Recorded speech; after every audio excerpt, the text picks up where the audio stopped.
Welcome to Working with Excel Pivot Tables.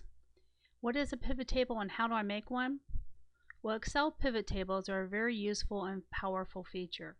There are numerous uses for pivot tables, and they are often used to analyze large amounts of information. Here are just a couple examples of what a pivot table can do. It can summarize data, like finding an average for each class. It can filter and sort. It can help you to drill down the data into a report without having to write formulas or a macro. It can also allow you to transpose your data, moving columns and rows to columns. How do we create a pivot table? Well, they're very easy. The first step will be to select the data itself. The easiest thing to do is to click in one active cell, and this will force Excel to select all of the data that have connecting columns and rows. Our second step will be go to the Insert ribbon and click on Pivot Table. The third step is to select the target where we want the pivot table to display. The default will be to go on a brand new sheet that Excel will create for you. The fourth step is to create your pivot table. It's really very intuitive. We will begin to just drag fields around and we'll watch the pivot table develop. As we move the information with columns and rows into the header sections, you'll see this happening. I think you're really going to like working with pivot tables. Here we go. So the first thing to do is to come into your Able link and choose what report you want to work with. In this example, we're actually going to be looking at all of the students that have the exit level status of exiting before completing. Then we're going to look at all of those students and how many actual attendance hours they've had in the current program year. All of this information is available on the Student Short report. So I'm going to go to the Report menu, and under the Select Report box, I'm going to come to the Student Short and select Download. All reports are downloaded into an Excel file, and this is where we're going to begin with our pivot table. Looking at the information on the Student Short, you'll see that we go over quite a few columns, but not nearly as much as the Student Long. If this report does contain information you don't think you're going to need, such as state or something in that area, you can delete columns. In this case, we're just going to leave everything as it is, and we're going to create our pivot table with the existing information. Step 1. I click in one cell. If I would select multiple cells, the pivot table would just work within that selected area. I would like all the data to be utilized, so I'm going to make sure one cell is selected. Just a word of caution. If you happen to double click in a cell, you'll notice that the appearance changes. You'll see here that you have an insertion point that is actually flashing within the cell, and the lines around the cell are much thinner. So make sure you do a single click. You'll notice those nice thick borders.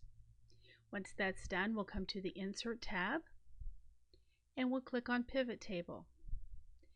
The Pivot Table dialog box will open up. It's automatically showing us the entire range has been selected. This is all of the connecting columns and all the rows, and you will see that marquee box surrounding them. If you want to select a specific area, you can at this time, but we'll leave this at the default. We now have two choices. We can choose to go to a new worksheet or to locate the pivot table on an existing sheet. For this first sample, we're going to start with a new worksheet. Simply click on OK. Excel creates a new sheet, naming it Sheet 1, and this is where we get to start working with our pivot table.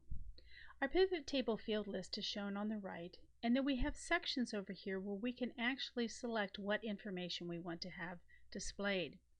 As we begin to drag and drop some of these fields into the sections below, you're going to notice your pivot table automatically giving you results over to the left-hand side. So the first thing I want to know is which students I have that right now are not actually showing any kind of academic completion. To make sure I get each student and their unique ID, I'm going to use the student ID number.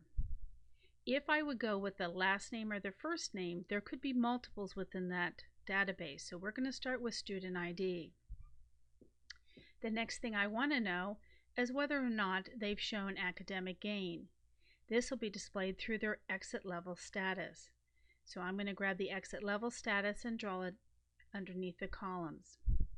You notice as I'm dragging this information around, it begins to display for me. If I had put the exit level status under row labels and the ID under column labels, you would see how it would change the appearance.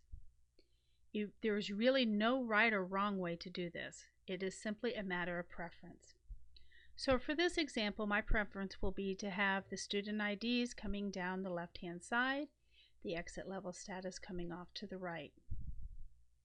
Now within this, I know that if the students have exited the program, there's really nothing I can do about helping them show academic gain unless I can get them back in the door. So at this time, I'm not going to want to include anybody who's already exited my program. So I'm going to bring the exit date down under the filter area. What this is going to do for me is it's going to say, okay, if these people have exited, I don't want them to be displayed. It's going to allow me to filter them out. Alright, so for each one of these exit level statuses, I want to know whether or not, or how many hours they've attended. So I'm going to take the FY hours and I'm going to drag that under values. You'll notice here that it automatically tells me the sum of the FY hours, which is giving me their total hours for attendance. So here I will see that student 1 was an exited before completer and they have 20 hours. The next student in my sample had completed or advanced a level and had a total of 29 hours.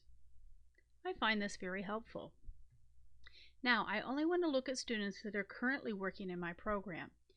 So at this point in time, I'm going to come to the exit date area and I'm going to want to select in here the specific items I want to work with. And this is going to be anybody who does not currently have an exit level or an exit date in there. So I'm going to click on blank and I'm going to say OK.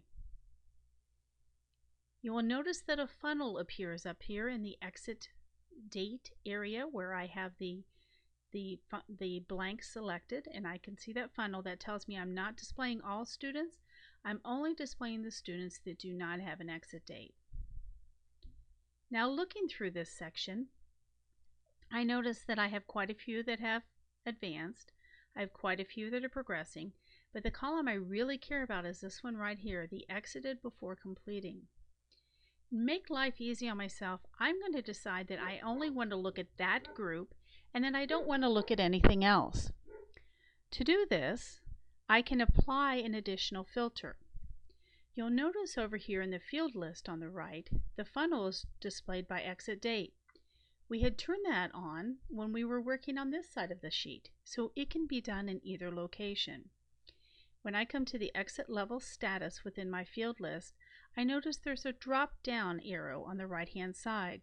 I'm going to click on that drop down arrow and it's going to allow me to select the specific items that I want to have displayed. Right now it has select all turned on. I don't need that, so I'm going to remove it. The only thing I need are the people that have exited before. Those are the students that I want to be able to work with.